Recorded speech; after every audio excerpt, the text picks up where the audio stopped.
Thank you very much for having me here this afternoon. I'm absolutely honoured to speak. I'm not an academic. I don't have a degree, a BA, a PhD. In fact, I left school when I was 16 to go to London to be a ballerina. I'm a ballerina. I think I was the only ballerina they've ever had in common. And I'm a mum. At the end of May 2012, I brought my daughter, then just 4, to the GP. The GP is actually here today, Andrew Murphy. She had mild pain in her back, nothing particularly severe. She was a bit off sorts for a couple of weeks. And the GP said, bring her to Galway to do bloods, because if I do them here, it'll take a week. We went into Galway, and the next day, we knew she'd cancer. The day after that, we were told it was neuroblastoma. We were then transferred to Crumlin, where we were told that it was stage 4 neuroblastoma. This is what a child riddled with cancer looks like. Completely normal. Lily May had a tumour on her abdomen, measuring 13 centimetres by 7 by 6, wrapped around her adrenal gland. She had 100% bone marrow cancer, and she had 90% skeleton cancer. My baby was covered from head to toe in cancer. She was dying. At the point of diagnosis, she was given 3 to 5 weeks to live. That was the beginning of my knowledge of clinical trials. Lily May had 8 different stages of treatment, and each one was a clinical trial. Every time we signed for a new treatment, we were given a list of side effects: normal, medium, and rare. I never read the rare. I didn't need to know. Most of the side effects in the rare actually included death. Death isn't a side effect.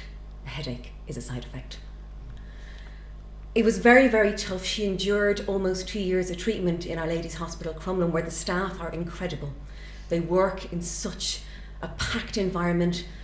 We have 3 oncologists and 3 haematologists.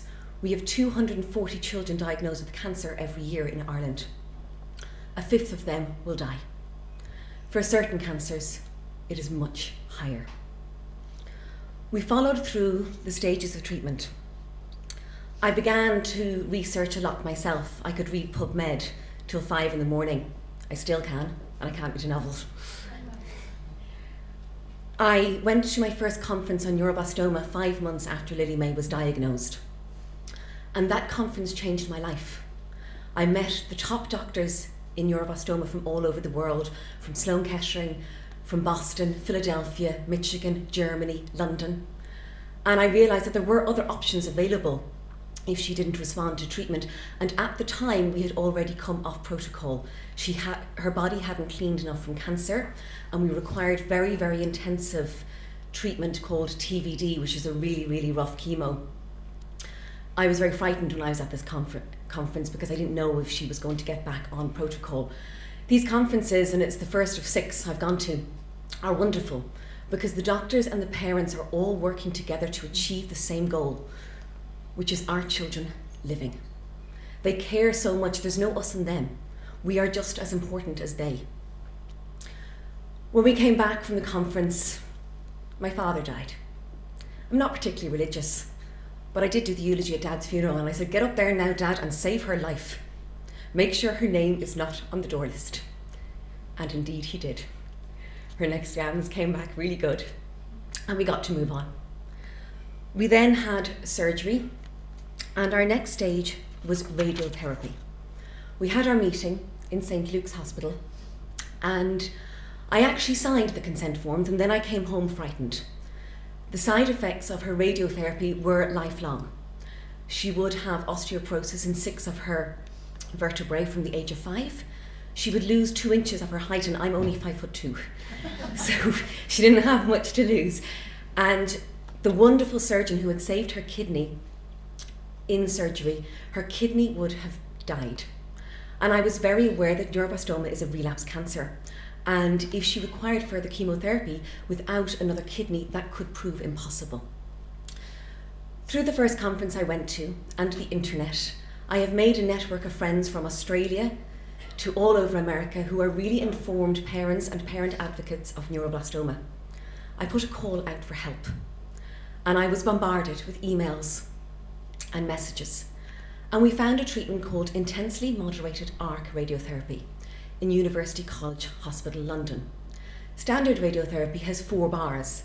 They're 12 o'clock, 6 o'clock, 3 and 9. Intensely moderated arc therapy has 360 bars to choose from. And instead of killing everything as it went in and went out, it arced over her organs, around her heart, beside her liver. It didn't damage her. She has not been damaged by radiotherapy. And I always wanted to look at it, the fact that my child would live, to give her the best chance and to not have side effects. Our oncologist had never sent a neuroblastoma abroad for radiotherapy, but he did understand my concerns and they approved. I had the job of convincing the HSC to approve it. That was fun for a couple of weeks, but we got it and we went. And to date, she was only the third child in University College Hospital to receive that particular radiotherapy. And to date, she is still the only child in Ireland to have received it. And I believe that more children should be able to avail of that treatment. Before my daughter got sick, I thought clinical trials were something that white lab rats did, or you did when you'd exhausted all the options. I really didn't know that for diseases like neuroblastoma, clinical trials are about saving lives and getting better treatments to give our children a chance to grow up. Often the side effects are so horrific that when they do grow up, 80% of children who have survived cancer will have chronic health effects early in life. Our next trial was something called immunotherapy. A lot of you may have heard of immunotherapy as it's become used for breast cancer quite recently with very good effects. In layman's terms, what immunotherapy does is it gets your body to create something called natural killer cells and kill the cancer itself. It's brilliant, but by God is it aggressive. For 6 months, Lady May received immunotherapy. The first round of immunotherapy was so horrific, she screamed in agony for an hour and a half before they could bring the morphine under control. She literally looked like something from The Exorcist. I got my first white hairs that day. Immunotherapy was so hard that we actually just knocked her out on morphine for the best part of our hospital stays over the 6 months because it was easier to just knock her out than watch her in screaming pain. Immunotherapy was a randomised trial. A drug called CH1418, which is the immunotherapy, with the drug called IL-2, which is kind of like a Velcro, the IL-2. The computer chose which one we got, and I was absolutely delighted to get the arm with IL-2 because I wanted to horse everything at this monster and give her her best shot. At that time in Crumlin, it was a stage 3 clinical trial. Last year, CH1418 was approved in both America and Europe, so it is no longer a trial, it is now a form of treatment, which is wonderful news. Apart from the fact that CH1418 was used on the floor with patients in Sloan Kettering 26 years ago. It took 26 years for that drug to become frontline treatment. It is only the 3rd drug in 20 years approved for all paediatric cancers, of which there are 12 in total. It is the first drug ever to be approved for neuroblastoma specifically. Neuroblastoma has a very high death rate, and this is why. Because we are a rare cancer, we get limited funding. Funding equals research equals a cure. In 1960, ALL leukemia was a death sentence. Today, in Our Lady's Hospital Crumlin, we have up to a 98% success rate with the more common leukemia, ALL. It can be done and it will be done. I know wonderful doctors who are giving their lives to saving our children. Before CH1418, Lily May's prognosis was appalling. We were given a 20% chance of her surviving treatment. CH1418 brought it up to a 40%. It's still appalling, but it's double what we were given. On October the 17th, 2013, Lily May completed treatment in Our Lady's. We were delighted she was in remission. But with a 70% relapse rate, remission is not what people think it is. I felt that my daughter had a gun pointed at her head with 7 live bullets and 3 blanks. I felt that every day this monster was lurking over us. I researched and found something called DFMO. This is Dr. Giselle Scholler with my daughter. Dr. Giselle Scholler is one of the most amazing, incredible, compassionate, clever, wonderful doctors I have ever met. We enrolled Lily May on the trial in Michigan. We did not have approval from our hospital. In fact, they were very, very sceptical about what we were doing. Lily May was the first child in Europe to enrol on the DFMO trial, and only the 32nd child in the world to enrol. We travelled to America every 12 weeks to get her tablets, which were just oral tablets at home. No side effects.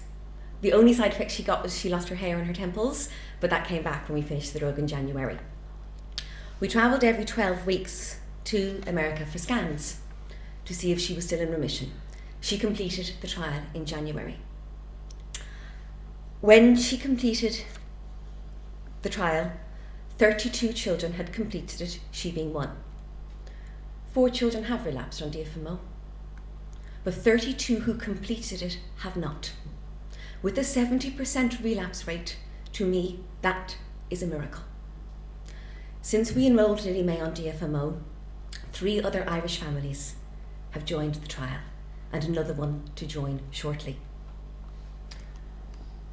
Here's my Lily May now.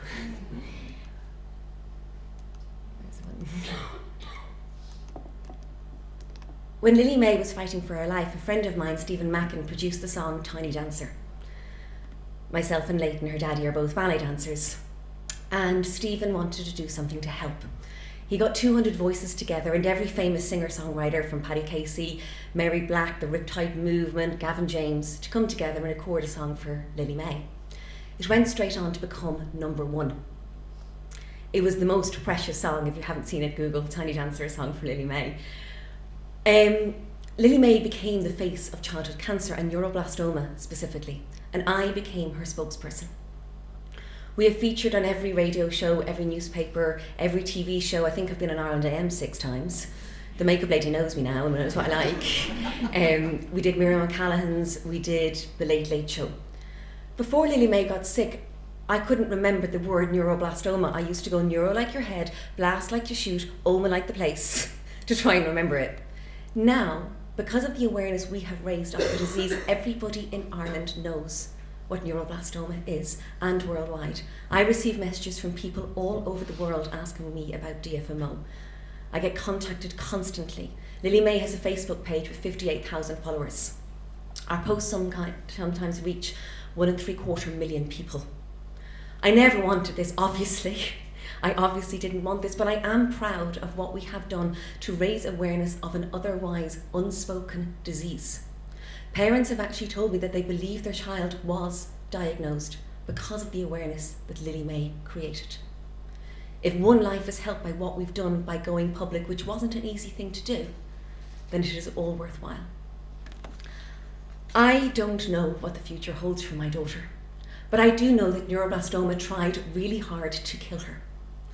And between the doctors in Crumlin and London and America, we tried really hard to kill it. I do live every day in fear of relapse, and I try to manage that. Like some of you said earlier about losing friends, it's exactly the same when you're a parent of a child with a rare disease, because people don't want to know. Oh, she's fine. When she's here, she's fine. It's really, really tough. But I try to use it positively. I sit on the board of Hand in Hand, which is the practical support for children with cancer. I work with Childhood Cancer Foundation, which is childhoodcancer.ie, which is a group set up of parents of children with cancer to inform parents who are currently diagnosed of what is going on, which is really helpful because there's links to all the good sites. When I was originally looking up neuroblastoma on the internet, all I could do was find dead children before I could even find one who had lived, which is a very terrifying place. The internet is a wonderful resource, but it must be used correctly because it can be terrifying. Lily May currently has no negative side effects from treatment. She's a perfectly beautiful little girl. She goes to ballet and gymnastics and to performing arts. She goes to piano lessons and guitar lessons, and she swims. She's the only neuroblastoma child that I know of in Ireland who doesn't have a hearing aid. Her teeth are perfect, her heart is perfect. Every day I wake up, and probably every day I cry at least once a day because I know I'm so lucky to be the mum of 2 children, because most of my friends with this disease do not have that privilege. Most of them just have memories. This morning Lily May came into my bed and cuddled to me, as she does every morning, and I told her I was giving this talk, and she said, "Mummy, make sure you tell them about DFMO so that more kids get to get it. Lily May knows what she has, but we have never talked about the very difficult things. Obviously, she's a young child, we have protected her. But she does know what not beating it means. We don't dwell on that. As I have often said, some people wish to meet their heroes. I gave birth to mine. Thank you.